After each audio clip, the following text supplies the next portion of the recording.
வணக்கம் நண்பர்களே, இது உங்கள் தமிழ் விஆர்எஸ் மீடியா. பொதுவாக நம்முடைய சேனலை பொறுத்தவரை மத்திய மாநில அரசுகளுடைய முக்கியமான திட்டங்கள் மற்றும் அதனை சார்ந்த சேவைகளை தொடர்ந்து பார்த்துட்டு வர்றோம். அந்த வகையில் இன்றைக்கி நம்ம பார்க்கக்கூடிய முக்கியமான தகவல் என்ன அப்படின்னு கேட்டிங்கன்னா, கலைஞரின் கனவு இல்லம் என்ற திட்டத்தின் கீழே ஒரு பயனாளிக்கு கட்டி கொடுக்கக்கூடிய அந்த வீட்டுடைய அளவு எவ்வளவு, அவருக்கு ஒதுக்கக்கூடிய நிதி எவ்வளவு, யாரெல்லாம் இந்த திட்டத்தின் கீழே சேர்ந்து பயன்பெற முடியும், யாரெல்லாம் சேர்ந்து பயன்பெற முடியாது, அவர்களுக்கு தேவையான தகுதிகள் என்னென்ன, அதற்கு தேவைப்படக்கூடிய டாக்குமெண்ட்ஸ் என்னென்ன, இந்த திட்டத்தை எங்கே எப்படி அப்ளை பண்ணுறது, இது மாதிரியான பல்வேறு சந்தேகங்களை தான் இன்றைக்கி நம்ம இந்த வீடியோவில் டீட்டெயில்டாக பார்க்க போகிறோம். இது வரைக்கும் நம்மளுடைய சேனல் இன்னும் சப்ஸ்கிரைப் பண்ணல அப்படின்னா கண்டிப்பாக மறக்காமல் சப்ஸ்கிரைப் பண்ணிக்கோங்க. இந்த வீடியோ பிடிச்சிருக்கு அப்படின்னா உங்களுடைய நண்பர்களுக்கும் ஷேர் பண்ணிக்கோங்க. கலைஞரின் கனவு இல்லம் என்ற திட்டத்தை தமிழக அரசு கடந்த பட்ஜெட்டில் அறிமுகப்படுத்தியிருக்காங்க. இந்த திட்டத்தின் கீழே ஆண்டுக்கு 1 லட்சம் வீடுகள் வீதம் வருகின்ற 2030ஆம் ஆண்டுக்குள்ளே கிட்டத்தட்ட 8 லட்சம் வீடுகள் கட்டி முடிப்பதற்கான ஒரு உயர்ந்த திட்டத்தை தமிழக அரசு அறிமுகப்படுத்தியிருக்காங்க. இந்த திட்டம் கொண்டு வரப்பட்டதற்கான முக்கியமான காரணம் என்ன அப்படின்னு கேட்டிங்கன்னா, குடிசைகள் இல்லாத மாநிலமாக தமிழகத்தை உருவாக்க வேண்டும் என்ற உயர்ந்த நோக்கத்தோடு தமிழக முதல்வர் மு க ஸ்டாலின் அவர்கள் இந்த திட்டத்தை தற்போது அறிமுகப்படுத்தியிருக்காங்க. இந்த ஸ்கீமில் சேர்ந்து பயன்பெறக்கூடிய ஒரு பயனாளிக்கு அரசு தரப்பிலிருந்து கட்டி கொடுக்கக்கூடிய அந்த வீட்டுடைய மொத்த அளவு எவ்வளவு அப்படின்னு கேட்டிங்கன்னா 360 சதுரடியில் தான் ஒரு பயனாளிக்கு அந்த வீடானது கட்டி கொடுக்கப்படும். அப்படி கட்டி கொடுக்கக்கூடிய அந்த வீட்டுக்கு அரசு தரப்பிலிருந்து ஒதுக்கக்கூடிய மொத்த நிதி தொகை எவ்வளவு அப்படின்னு கேட்டிங்கன்னா, ஒரு பயனாளிக்கு 3,50,000 மட்டும்தான் ஒரு வீட்டுக்கு நிதி தொகையாக வழங்கப்படும். அப்படி வழங்கக்கூடிய அந்த மொத்த தொகையில் 3,10,000 பயனாளியுடைய வங்கி கணக்கில் நேரடியாக செலுத்தப்படும். மீதம் இருக்கக்கூடிய 40,000 அந்த வீட்டுக்கு தேவையான கட்டுமான பொருட்களை வாங்கி கொள்வதற்காக ரொக்கமாக வழங்கப்படும். இந்த அடிப்படையில் தான் அந்த வீட்டுக்கு தற்பொழுது நிதியானது வழங்கப்படுகிறது. இது தவிர வேறு என்னென்ன வசதிகளும் அந்த வீட்டுக்கு ஏற்பாடு செய்து தரப்படும் அப்படின்னு கேட்டிங்கன்னா, அதாவது அவர்கள் வழங்கக்கூடிய அந்த மொத்த தொகையில் 12,000 மதிப்புள்ள தனி கழிப்பறை கட்டித்தரப்படும். இது தவிர அந்த வீட்டுக்கு தேவையான அனைத்து சோலார் பேனல்களும் அந்த வீட்டுக்கு அமைத்து தரப்படும். இந்த அடிப்படையில் தான் அந்த வீடானது தற்பொழுது கட்டித்தரப்படும் என்பதற்கான ஒரு அரசாணையை தமிழக அரசு சொல்லியிருக்காங்க. இந்த ஸ்கீமில் சேர்ந்து பயன்பெறக்கூடிய ஒரு பயனாளிக்கு என்னென்ன தகுதியெல்லாம் இருந்துச்சு அப்படின்னா, இந்த கலைஞரின் கனவு இல்லம் திட்டத்தில் சேர்ந்து பயன்பெற முடியும் அப்படின்னு கேட்டிங்கன்னா, இந்த ஸ்கீமில் சேர்ந்து பயன்பெறக்கூடிய அந்த பயனாளியுடைய வயது 18 வயதுக்கு மேற்பட்டவராக இருக்க வேண்டும். ஆண் பெண் இருவருமே இந்த ஸ்கீமில் சேர்ந்து பயன்பெற முடியும்.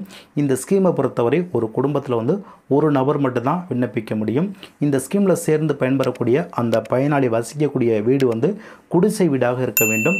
அதிலும் குறிப்பாக அந்த வீடு பனை ஓலையால் அமைக்கப்பட்ட வீடாக இருக்கணும், அல்லது தென்னை ஓலையால் அமைக்கப்பட்ட வீடாக இருக்கணும், அல்லது வைக்கோல் தார்பாயை கொண்டு அமைக்கப்பட்ட வீடாக இருந்தால் மட்டும்தான் நீங்கள் இந்த ஸ்கீமில் சேர்ந்து பயன்பெற முடியும்.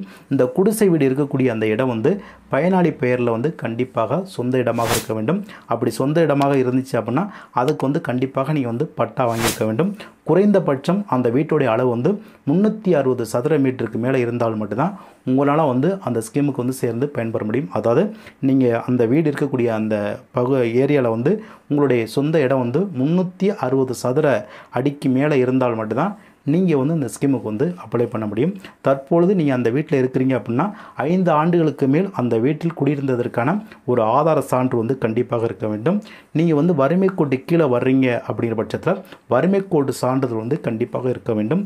தற்பொழுது நீங்கள் இருக்கக்கூடிய அந்த குடிசை வீடு ஒரு புறம்போக்கு இடத்துல இருக்குது, ஆனால் உங்கள் பேர்லையோ அல்லது உங்களுடைய குடும்ப உறுப்பினர் பேர்லையோ எந்த ஒரு பட்டாவுமே இல்லை அப்படின்னா நீங்கள் என்ன பண்ணலாம் அப்படின்னா, வருவாய்த்துறை மூலியமாக தற்பொழுது நீங்கள் வசிக்கக்கூடிய அந்த வீடு எந்த ஒரு ஆட்சேபனையும் இல்லை அப்படிங்கிறதுக்கான ஒரு சான்று வருவாய்த்துறை மூலியமாக நீங்கள் வாங்கி கொடுத்தீங்க அப்படின்னா கண்டிப்பாக நீங்களும் இந்த ஸ்கீமில் சேர்ந்து பயன்பெற முடியும். இப்போ நான் சொன்ன இந்த தகுதி எல்லாமே உங்களுக்கு இருக்குது அப்படிங்கிற பட்சத்தில் கண்டிப்பாக உங்களுக்கு இந்த கலைஞரின் கனவு இல்லம் என்ற திட்டத்தில் சேர்ந்து பயன்பெறுவதற்கான 100% உங்களுக்கு வாய்ப்பு இருக்குது. இதில் யாரெல்லாம் சேர்ந்து பயன்பெற முடியாது அப்படின்னு கேட்டிங்கன்னா, நீங்கள் ஏற்கனவே அரசு தரப்புலேருந்து கொடுக்கக்கூடிய இலவச வீடு திட்டத்தில் சேர்ந்து பயன்பெற்று இருக்கிறீங்க அப்படின்னா கண்டிப்பாக உங்களால் இந்த ஸ்கீமில் வந்து சேர்ந்து பயன்பெற முடியாது. குறிப்பாக அரசு பசுமை வீடு, மோடி திட்டத்தின் கீழ் வரக்கூடிய ஆவாஸ் யோஜனா வீடு, இப்போ சமத்துவப்புற வீடு, இந்த மாதிரியான வீடுகளை வந்து நீங்கள் வாங்கி பயன்பெற்று இருக்கீங்க அப்படின்னா கண்டிப்பாக உங்களால் இந்த ஸ்கீமுக்கு வந்து அப்ளை பண்ண முடியாது. உங்கள் பேரில் வந்து சொந்த வீடோ அல்லது சொந்த இடமோ இருக்குது அப்படிங்கிற பட்சத்தில் நீங்களும் இந்த ஸ்கீமுக்கு வந்து அப்ளை பண்ண முடியாது. உங்கள் பேரில் வந்து சொந்த வீடு இருக்குது, ஆனால் அந்த வீடு வந்து ஓட்டு வீடாகவோ அல்லது ஹாஸ்பிட்டல் சீட்டால் அமைக்கப்பட்ட வீடாக இருக்குது அப்படிங்கிற பட்சத்தில் நீங்களும் இந்த ஸ்கீமில் வந்து சேர்ந்து பயன்பெற முடியாது. முழுக்க முழுக்க உங்கள் பேரில் சொந்த இடம் இருந்து அந்த இடத்துல வந்து குடிசை வீட்டில் நீங்கள் வசிக்கக்கூடிய நபராக இருந்தால் மட்டும்தான் இந்த ஸ்கீமுக்கு வந்து அப்ளை பண்ண முடியும். அதே போல் நீங்கள் வந்து ஒரு வாடகை வீட்டில் இருக்கிறீங்க, உங்கள் பேரில் வந்து சொந்த இடமோ அல்லது சொந்த வீடோ இல்லை அப்படிங்கிற பட்சத்தில் நீங்களும் இந்த ஸ்கீமுக்கு வந்து அப்ளை பண்ண முடியாது. நீங்கள் வந்து ஒரு வாடகை வீட்டில் இருக்கிறீங்க, உங்கள் பேரில் வந்து கிராமத்தில் வந்து ஒரு சொந்த இடம் இருக்குது, வீடு கட்டி கொள்வதற்கான ஒரு இடம் இருக்குது அப்படிங்கிற பட்சத்தில் நீங்களும் இந்த ஸ்கீமில் வந்து சேர்ந்து பயன்பெற முடியாது. நீங்கள் வந்து ஒரு மத்திய மாநில அரசிடமிருந்து ஒரு ஊழியராக இருக்கிறீங்க அப்படிங்கிற பட்சத்தில் நீங்களும் இந்த ஸ்கீமில் வந்து சேர்ந்து பயன்பெற முடியாது. நீங்கள் தற்போது வசிக்கக்கூடிய உங்களுடைய வீடு வந்து நத்தம் புறம்போக்கில் இருக்குது, அது வந்து ஒரு குடிசை வீடாக இருக்குது அப்படிங்கிற பட்சத்தில் அந்த வீட்டுக்கு வந்து ப்ராப்பராக நீங்கள் வந்து பட்டா வாங்கலை அப்படின்னா நீங்களும் இந்த ஸ்கீமில் வந்து சேர்ந்து பயன்பெற முடியாது. இப்போ நான் சொன்ன இந்த தகுதியில் நீங்கள் வர்றீங்க அப்படின்னா நீங்கள் யாருமே இந்த கலைஞர் கனவு இல்லம் திட்டத்துக்கு வந்து அப்ளை பண்ண வேணாம். உங்களுக்கு கண்டிப்பாக கிடைக்கிறதுக்கான வாய்ப்பில்லை. அதாவது நீங்கள் வசிக்கக்கூடிய அந்த வீடு வந்து முழுக்க குடிசை வீடாக இருந்து உங்கள் பேரில் வந்து சொந்த பட்டா இடம் இருந்து வேறு எங்கேயுமே உங்களுக்கு இடம் இல்லை, வேறு எங்கேயுமே ஒரு விவசாய இடமோ அல்லது வேறு எந்த ஒரு வீடுமே இல்லை அப்படிங்கிற பட்சத்தில் கண்டிப்பாக உங்களுக்கு வந்து கிடைக்கும். இந்த ஸ்கீமில் சேர்ந்து பயன்பெறக்கூடிய ஒரு பயனாளிக்கு வந்து எல்லா தகுதியுமே இருக்குது அப்படிங்கிற பட்சத்தில் அவருக்கு தேவைப்படக்கூடிய டாக்குமெண்ட்ஸ் என்னென்ன அப்படின்னு கேட்டிங்கன்னா, பயனாளியுடைய ஆதார் கார்டு, பயனாளி பேரில் வந்து சொந்த இடம் இருப்பதற்கான பட்டா சான்று, பயனாளி வந்து அந்த வீட்டில் வந்து 5 ஆண்டுகளுக்கு மேல் வசிப்பதற்கான ஒரு ஆதார சான்று, பயனாளியுடைய ரேஷன் கார்டு, பயனாளியுடைய பேங்க் பாஸ்புக்கு, பயனாளி வந்து ஒரு புறம்போக்கு இடத்துல வந்து குடிசை வீட்டில் வந்து இருக்கிறாரு, ஆனால் அவர் வந்து கிட்டத்தட்ட ஒரு குறிப்பிட்ட ஆண்டுகள், அதாவது 10 ஆண்டுகளுக்கு மேலே அவர் இருக்கிறார் அப்படின்னா அதற்கான வருவாய்த்துறை மூலியமாக அந்த வீடு இருப்பதற்கான எந்த ஒரு ஆட்சேபனையும் இல்லை அப்படிங்கிறதுக்கான ஒரு ஆதார சான்று. சப்போஸ் உங்கள் பேரில் வந்து பட்டா இல்லை, ஆனால் அந்த வீடு வந்து ஒரு அரசு புறம்போக்கு இடத்துல வந்து இருக்குது அப்படின்னா நீங்கள் வருவாய்த்துறை மூலியமாக அந்த வீடு இருப்பதனால் எந்த ஒரு ஆட்சேபனையும் இல்லை அப்படிங்கிறதுக்கான வருவாய்த்துறை மூலியமாக ஒரு லெட்ரு வாங்கி கொடுத்தீங்க அப்படின்னா நீங்கள் அனைவருமே இந்த ஸ்கீமில் வந்து சேர்ந்து பயன்பெற முடியும்.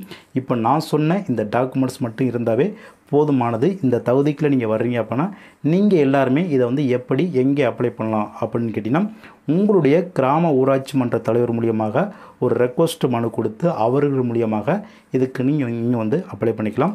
ஒருவேளை உங்களுடைய கிராம ஊராட்சி மன்ற தலைவர் வந்து உங்களுக்கு வந்து ஒரு ஒத்துழைப்பு கொடுக்கல அப்படிங்கிற பட்சத்தில் இதை வந்து நீங்கள் வந்து எங்கே போய்ட்டு அப்ளை பண்ணலாம் அப்படின்னு பார்த்தீங்கன்னா, ஒவ்வொரு மாவட்டத்திலும் மாவட்ட ஆட்சியர் மூலியமாக இதுக்கு வந்து நான் சொன்ன இந்த சப்போர்ட்டிங் டாக்குமெண்ட்ஸ்லாம் வச்சு நீங்கள் ஒரு மனுவாக எழுதி அவர்களுக்கு நீங்கள் ஒரு மனு கொடுக்கலாம். அவர்கள் மூலியமாக உங்களுக்கு வந்து இந்த வீடு கொடுப்பதற்கான அதிக வாய்ப்பு இருக்குது. இந்த 2024, 2025 கலைஞரின் கனவு இல்லம் திட்டத்தில் வந்து யாரெல்லாம் எவ்வளவு வீடு ஒதுக்கீடு செய்யப்பட்டிருக்குது அப்படிங்கிறதுக்கான மாவட்ட வாரியாக ஒரு லிஸ்ட் வந்து கொடுத்துருக்காங்க. அந்த லிஸ்ட்டுடைய PDF லிங்கை வந்து என்னுடைய வீடியோடைய டிஸ்கிரிப்ஷனில் கொடுத்துருக்கேன். அதை போய்ட்டு நீங்கள் வந்து செக் பண்ணி பார்த்துங்க. ஒவ்வொரு மாவட்டத்துக்கும் எவ்வளவு வீடு வந்து இந்த 2024, 2025 வந்து எவ்வளவு வீடு வந்து ஒதுக்கீடு பண்ணியிருக்காங்க அப்படிங்கிறதுக்கான ஒரு ஜியோ வந்து கொடுத்துருக்காங்க. அதையும் இந்த வீடியோவில் கொடுத்துருக்கேன். அதை போய் நீங்கள் வந்து செக் பண்ணி பார்த்துங்க. நண்பர்களே, இது போன்ற ஒரு நல்ல தலைப்போடு மீண்டும் சந்திப்போம். நன்றி, வணக்கம்.